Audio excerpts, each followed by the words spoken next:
President Trump, of course, speaking at a rally at Elkhart, Indiana, went for a little over an hour. Author and columnist Mark Stein watched the whole thing and joins us now with reaction. What'd you think, Mark? I think it was pretty darn good. The president has essentially invented a kind of new form here, the way FDR did with his fireside chats on the radio, and it works for him. This is how I first saw him on stage, basically riffing on the day's news. He's got a little bit more teleprompted since then, but actually he's gone back to what he was doing in his campaign days. Just he's comfortable in the job, he's comfortable with himself, and he's doing all Republicans and all conservatives a service. And this is something that Marco and Jeb and John Kasich and all the rest can learn from him, is he's not being boxed in by Democrat media corsets of discourse. He's basically found a way to get out what he wants to get out, and it works for him really well. And by the way, the stuff about the London embassy was a classic. I don't believe that was on the prompter, and it was a classic riff concluding. I want to make sure I get these words right. He described the U.S. Embassy in Grosvenor Square as, quote, the best location in the whole portfolio. I love the way he talks about United States embassies as a portfolio, like Trump Tower and Trump Resort and all the rest of it. Yeah, the State Department doesn't use that officially, but it's a great way to talk about it. I get the sense watching him speak and talking to him and the people who work for him that he gets a lot out of these because it helps him gauge the interest level in certain policies. Yes, I think that's true. It was interesting to me. The biggest applause is always for the wall. And if you notice, the last time he did one of these, a couple of weeks ago, he started to go on, I think it was about H-1B or H-2B visas. I think, in fact, he got a little confused on the point. And the crowd actually wasn't so enthused about that. And I noticed that those lines have gone missing. And, you know, this is really what the media in particular don't get about President Trump.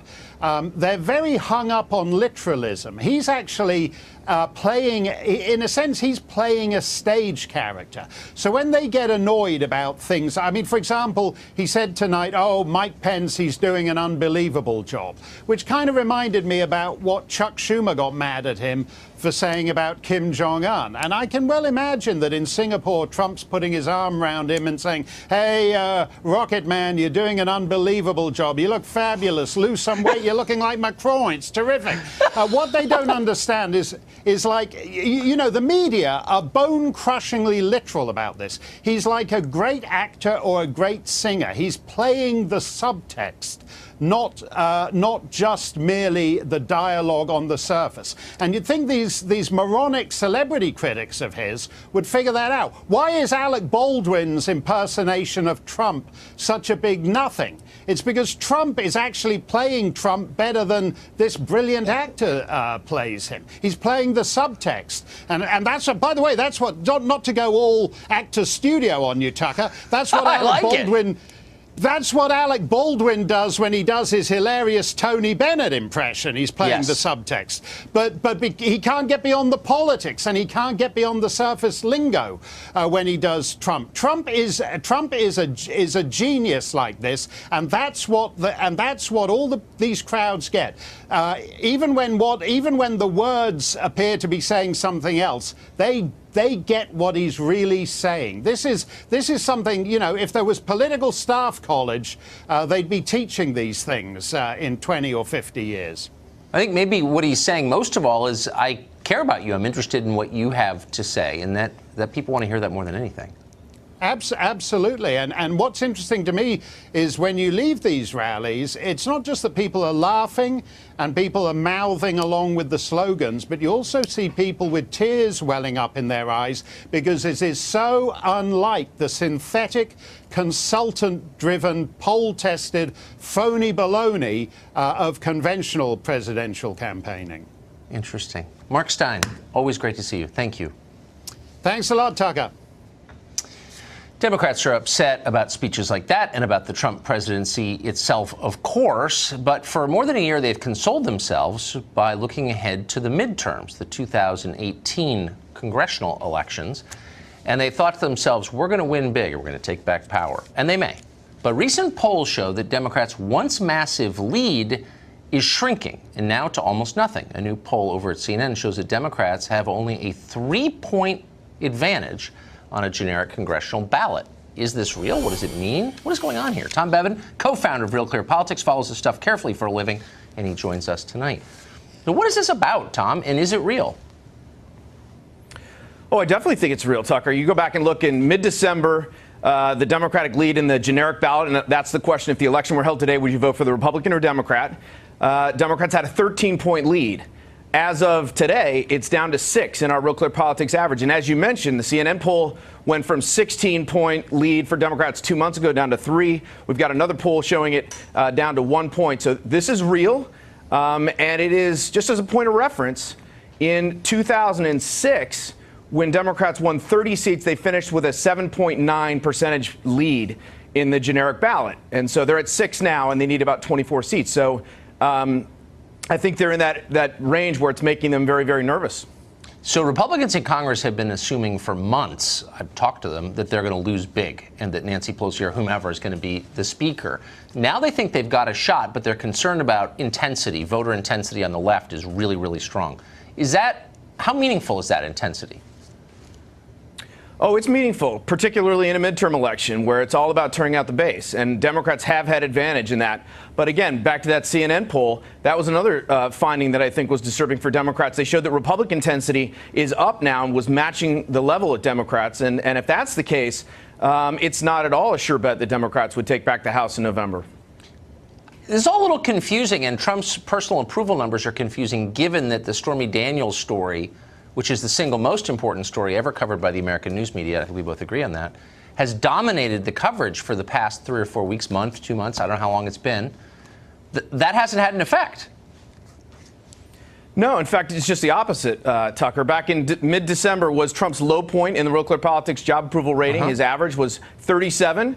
He's now at 44.3. So he's gained, or 43.4. He's gained 6.5 points over the course of that period. And as you mentioned, the entire time it's been in the Stormy Daniels onslaught. It has not only has it hurt his numbers have been ticking upward the entire time. And again, that's something that, and you see Democrats now, you talk to them, they're now somewhat annoyed by this because you talk to Nancy Pelosi and others. They say, look, this is distracting from our message. They want to try and get back to reaching voters. And voters have actually tuned that out now and are paying attention to the other stuff, which Trump has had a pretty good few weeks. Amazing. Their message. We don't have time for you to tell me what that is. But I appreciate it, Tom. Thank you. You bet. Well, as you just heard, the numbers on the upcoming midterm election are interesting. The Democrats are still ahead, but they're not nearly as popular as they were 6 months ago. And that is weird. The president's still disliked by half the country. Congressional Republicans in the polling are even less admired than he is. So Democrats ought to be way ahead. And as you just heard, they're not. So why is that? Could it be that for all the problems with the Republican Party, and those problems are real, Democrats are perceived as even less appealing? Looks that way. The question is why? We have some theories. We could show you a million examples to illustrate this. But here's one from just yesterday that came immediately to mind. Watch as this MSNBC panel, which is as close to a Democratic Party focus group as you'll ever find, gushes over that porn lawyer, the one whose eyes are too close together. You know, the one who's always on television making threats. Watch this. Michael Avenatti's a beast. Okay, that's true. And he's a beast. He's a beast, and he keeps popping Donald Trump and all of his folks in the mouth. John Meacham says he may be the savior of the republic. It's really interesting. He killed the news of the Iran deal practically in one big stroke. He really is a master of the media cycle. I owe Michael Avenatti an apology. For the last couple of weeks, I've been saying, enough already, Michael. I've seen you everywhere. What do you have left to say? I was wrong, brother. You have a lot to say. The Democrats could learn something from you. You are messing with Trump a lot more than they are. So here's a political rule of thumb. If the creepy porn lawyer is, quote, the savior of the republic in your view, you're probably not trying very hard to appeal to middle America, and Democrats are not. In fact, in the last year and a half, the Democratic Party has doubled down on every behavior that got Trump elected in the first place. They routinely vilify tens of millions of Americans based on how they look. They prefer legal immigrants to U.S. citizens. At this point, they don't even hide that preference. They're open about it. In schools, in sports, and the military, they denounce the idea of biological differences between men and women. That's something that every culture from ancient Egypt till about 20 minutes ago understood perfectly well because it's demonstrable. They don't recognize it anymore. Then 2 nights ago, the New York Times criticized the Secretary of State, Mike Pompeo, in his trip to North Korea. They ran the headline, "At a key moment, Trump's top diplomat is again thousands of miles away," like it was a sin. But the purpose of his visit, you'll recall, was to secure the release of 3 American prisoners. But the Times was not impressed by that. Pompeo works for Trump, so the whole thing must be bad. Whatever else he's done, Trump has driven the Democratic Party off the deep end. They not only hate him, but the country that elected him, and it's starting to show in the polls. Christy Setzer is president of New Heights Communications. She's been in and around the Democratic Party for a long time, and she joins us tonight. So, I mean, you heard Tom Bevan say, they're mad that their message isn't getting out, but the truth is their message is Trump is bad. And that's not really a message, right? That's more an animal reaction. Whatever their message is, it's actually working. If you look at the congressional and state level elections that have happened since November 2016, Democrats have flipped 40 plus seats at the state legislative level, and often in districts where Trump actually won by 20 or 30 points. So we can quibble about what the message is, but we can't really quibble right now about whether or not it's working, because it clearly seems to be. Well, I mean, of course, to some extent, Trump is still loathed by half the population. It's his first midterm. So historically, of course, they're going to pick up seats. The question is, where's the wave?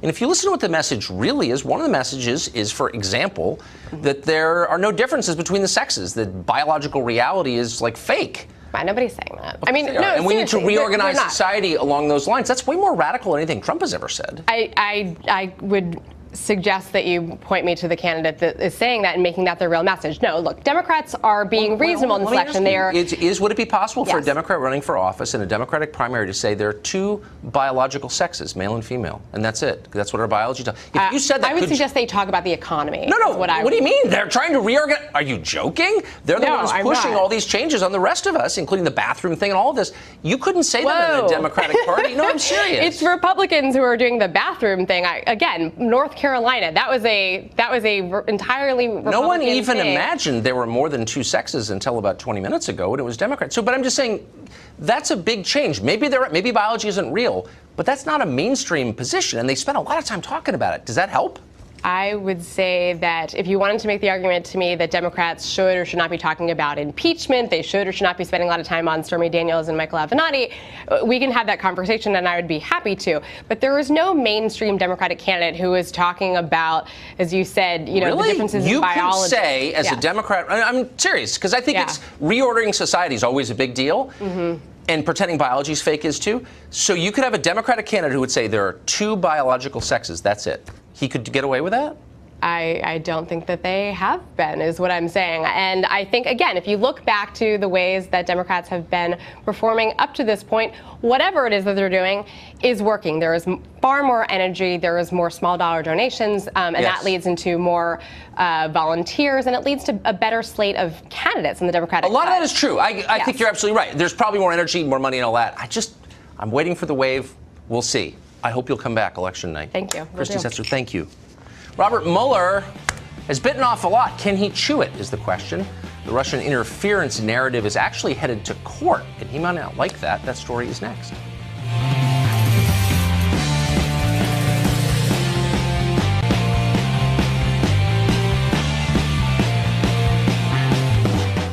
You may have missed it, but Special Counsel Robert Mueller indicted 13 Russian nationals and 3 Russian companies earlier this year. The thought all along was they would never show up for court. But now they're contesting it, and it looks like this case is going to court, and that might be bad for Robert Mueller's investigation. How and why?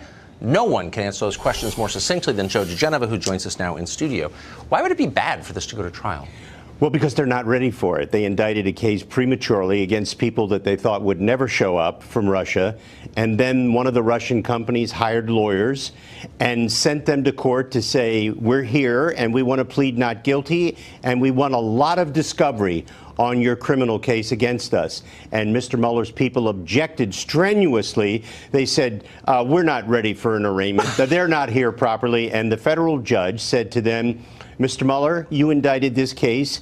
It's your case. It's going to trial. Let's start this process right now. Wait, and let's so give you're discovery. saying that he indicted people without being ready to prove they were guilty? That is exactly right. He abused the grand jury process, as he has from the beginning of this outrageous investigation authorized by Mr. Rosenstein. This is Rosenstein's monster in spades. You were a prosecutor, a federal prosecutor. It seems borderline immoral to indict someone unless you can prove he's guilty of the crime. They did it for one reason only. Mueller needed something Russian, like dressing on a salad, to make his investigation look good. So he indicted 13 people and corporations in another country that he thought would never show up, and bingo, one of them shows up and says, "Prove it, mother." That's an unbelievable story. Imagine if he did that to Americans, like, I don't know, Flynn. He already has. Yeah, exactly. He's done it to Mr. Flynn. That's unbelievable. Joe DeGenova, thank you for that. You're welcome. Thank you. That's worse even than I thought it was. I appreciate it. Up next, our liberal Sherpa, Kathy Aru. You waited all week. She joins us next.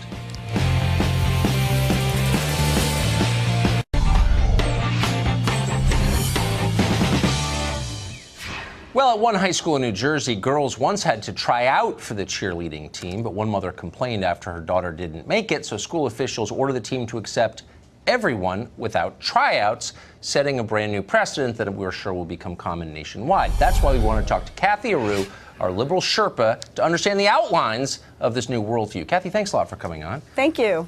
So, I mean, it goes without saying that you're for this, of course. Yes. But if we take this principle and expand it, you start asking questions like, well, why should airline pilots have to know how to fly airplanes? Isn't it discriminatory to prevent people who don't know how to fly from flying planes? I don't think trying out for a cheerleading team is the same as flying an airplane. It's a skill-based profession. So if you know how to fly an airplane, by all means, you should fly an airplane. But I don't think cheerleading's the same as flying an airplane. But there was a set of standards, and people couldn't join the team if they couldn't cheer correctly. Right, but maybe these people who couldn't join the team then get confident they become confident cheerleaders. They didn't even know they could be great cheerleaders. And then they go on to become wonderful pilots because they look back and they were great cheerleaders. So it gives them that self-esteem to move on in life and become better people. So well, thank goodness. I agree with that. See, now you're winning me over. Thank goodness for these inclusive programs. Well, but why don't we adopt these same inclusive standards at Harvard and Yale and Princeton? I mean, why are we keeping people out because they can't read or have low SAT scores? Doesn't that hurt their self-esteem? It's a shame. Yeah, SATs have been proven to be false. They're no indication of how people will do after a few years at college. So throw out the test, absolutely, because if people are given a chance, they do excel. So we should allow more diversity, more variety in our schools, in our sports. Yes. Well, yeah. I love this. Oh, Isn't good. it also a blow to your self-esteem if, say, you have a diagnosed mental illness and you can't buy a firearm? Why should schizophrenia get in the way of gun ownership? Everyone else can buy one, but you can't because you're diagnosed mentally ill. Isn't that discriminatory? Well, I think that would hurt other people, so I'm not for any program that would hurt other people, but programs that allow people to excel and become better people, then there's nothing wrong with that. But having a mental illness and then having a firearm, which, I mean, anyone having a firearm is probably not a good idea in general. You're totally right. You're totally right. Right. I thought you would agree. If you're a narcoleptic, why shouldn't you be a school bus driver? You would probably be hurting others. And yeah, I don't think that's what this Board of Education's after. I think they're after helping those who would be excluded because they didn't take gymnastics when they were 6 or 7, like other children. I wish we had more time because I have many more examples for you, Kathy Aru, but we don't. Okay. Great to see you. Good to see you. We'll be back.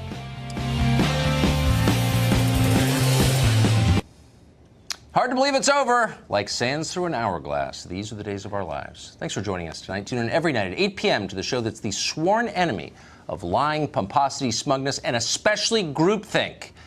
We'll be back tomorrow, as we always are, from Washington. But stay tuned, because guess who's in New York City, ladies and gentlemen? Sean Hannity.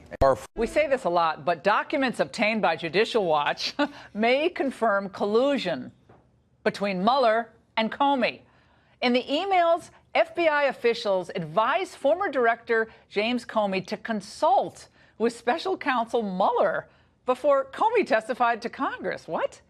Well, that substantiates news reports that Comey met with Mueller prior to his testimony before the Senate Intel Committee in June of last year. Joining us now with more on this is Tom Fitton, the president of Judicial Watch. We're also joined by Whitewater Deputy Independent Counsel Saul Weisenberg, along with Harmeet Dillon, the RNC committeewoman from California, a practicing attorney, civil rights attorney as well. Great to see all of you. Tom, boy, it's tough to get documents out of this Justice Department. And you guys had to file how many suits to get this nugget about Comey and Mueller? 2 federal lawsuits, Freedom of Information Act lawsuits. We began asking for the documents in August of last year, and we just got 15 or so pages in the last week or so. And they show, as you say, James Comey was fired by the president, and within a day or so, he's communicating with the FBI about upcoming testimony because all of Congress wanted him to testify. And you see the emails, "Dear Jim, hi Jim, can we coordinate? What information do you need me to have in terms of institutional prerogatives?" Can we? We have a couple of the full screens of the emails up there. And yeah, Director, in response to your email below, we've consulted with executive management here, including the General Counsel, and recommend the following. That your counsel, there's mistakes, there's typos in here, but consult with the special counsel Mueller to determine the timing of any such testimony. So the timing should be worked out with Mueller, too. That's right. Is there any benign explanation for this? Well, typically there would be some coordination. But what Comey said was beyond the pale in terms of what government officials are typically allowed to say in such situations. Certainly, if you're an FBI director and you're having meetings with the President of the United States, typically the agencies tell you you're not allowed to talk about it. You're not allowed to talk about documents you created at the FBI about those conversations.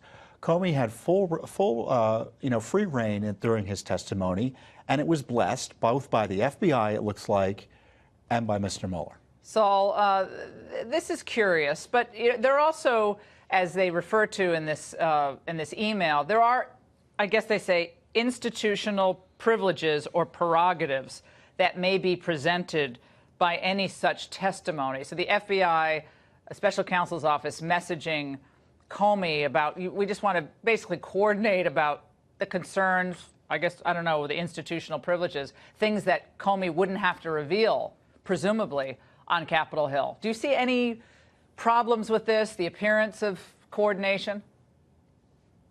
I don't see any problem for Mueller.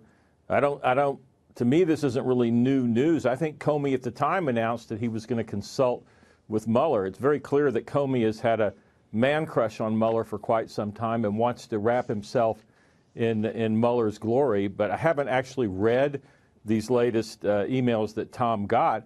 But I don't think there's anything wrong with Comey going to Mueller and saying, I'm going to testify. Do you have any problem with what I'm going to say or how I'm going to say it? And do we know that Mueller blessed anything, or is that just somebody's surmise? So again, nothing surprises me about Jim Comey. I don't think it should be used to smear Mueller. Here's another big story, and Harmeet, I want to get into this. So Devin Nunes and Trey Gowdy went up to the Justice Department today, and they were allowed to review certain classified documents. And they said this afterward. We had a productive discussion today with officials at the Office of Director of National Intelligence, Department of Justice, FBI, and we raised questions related to the information requested from the intel community. The officials committed to holding further discussions of these matters. We look forward to a continuing dialogue. Blah, blah, blah. This follows Nunes, again, threatening contempt of Congress against Jeff Sessions. Seems like you have to threaten contempt of Congress to get anywhere. And what is this? Where's this going? No, I mean, this is a spectacle. It does very bad for the reputation of the Department of Justice and the FBI here, where it takes threats, repeated threats. It's like, it's like those movies where the villains are chasing the train and they're throwing stuff off the back to try to delay them. It's like that. But eventually they're going to have to, pay the piper and come forward with this information. They're doing it very slowly. There's clearly something they have to hide, because if they didn't have something to hide, what's really ironic here is that the Department of Justice is not in the Constitution. It's an inferior branch of government that was created by Congress. And so for them to arrogantly say that they're somehow above the Congress and they don't have to answer requests like the rest of the government is truly outrageous. So the president wants them to cooperate, clearly. Now, they put out the story at the DOJ that the White House is on board with what they're doing, but then the White House put out a statement saying, no, actually, we want you to cooperate, just don't give stuff that's extra top secret. What we've seen from their redactions in the past that have been grudgingly unveiled is that they were nothing burgers. They were simply there to protect the DOJ from embarrassment. Yeah, well, they were exculpatory. Exactly. They were exculpatory, not for the DOJ. Right, for words. Flynn yeah. and for other people. So they're protecting very hard to hide something. But there's always a tug of war between Congress and the executive branch. That has always existed. Not to going this back degree, to, though. But this does take it to a new level. And Kim Strassel has an interesting analysis. I want you all to weigh in on this. Tonight in the Wall Street Journal, she writes, it's about the FBI source. She says, we know Mr. Nunes's request deals with a top secret intel source of the FBI and CIA who is a U.S. citizen and who was involved in the Russia collusion probe. We might take this to mean that the FBI secretly had a person on the payroll who used his or her non-FBI credentials to interact in some capacity with the Trump campaign. Strassel seems to be she has incredible sources, I know that, and she seems to be indicating that there could have been someone inside the Trump campaign from the FBI who is embedded in there, I guess, spying on the Trump campaign. Now, we'll see if any of this pans out, but Tom. Well, we had confirmation this last week from the House Intelligence Committee that there was a counterintelligence operation against Flynn while he was on the campaign or working for the transition. Yeah, and how does that play out? Just wiretaps or just what? Yeah, what was it? What did the program entail? Look, this Justice Department takes the approach of the modified limited hangout in terms of information releases. For 4 months, the Mueller operation sat on the fact that they had the Lisa Page struck Page messages. And on top of that, then we found out about the Clinton DNC dossier. There's going to be a fourth or third or fifth shoe to drop. Other shoes will drop. And this, I don't believe that there's classified information at issue here. There's embarrassing information at issue here. Saul. The Strassel point, well, we'll see what comes of this, but it's interesting. If, Saul, I know you love ifs as a white collar litigator. You love my hypotheticals. Let's go back to law school. If the FBI embedded someone inside the Trump campaign, and they believe it for a legitimate purpose, if Russia was really trying to throw the election, if they had information indicating that, they put someone inside the Trump campaign, burrowed away, working in one of those little cubicles with his ear out or her ear out. What's the problem there, if there's a problem there? Oh, there's a big problem unless you have the same kind of problem you have when you search a lawyer's office. You better have something really, really good to be able to justify that. And here's the problem. There's an old saying, and before I go any further, let's give credit to John Ehrlichman, the author of Modified Limited Hangout. I wouldn't want to leave him twisting slowly in the wind, Laura. Oh, but, excellent. Keep in mind, there's an old saying, the wages of crying wolf. And Harmeet put her finger on it. We've now seen too many instances where the Department of Justice and or the FBI has said, we have to redact this because it could endanger national security and it's classified. And we have seen now, time after time, where it's been unredacted and it's just been embarrassing. And the latest example, and when you do that 2 or 3 times, people are going to stop believing you. You lose all credibility. And we saw that last weekend when they finally unredacted 2 passages in the House Intelligence Committee Majority Report, the Select Committee Report. And they revealed 2 incredible things. One, that the FBI didn't think Mike Flynn had lied. We had heard about that. Huge but secondly, revelation. Shockingly, that people haven't focused on enough, that the underlying crime Mike Flynn was being investigated for was the Logan Act, an act that's been a dead letter for over 200 years. Right. It's absolutely shocking. Yeah, that John Kerry never violates. So, yeah, of course.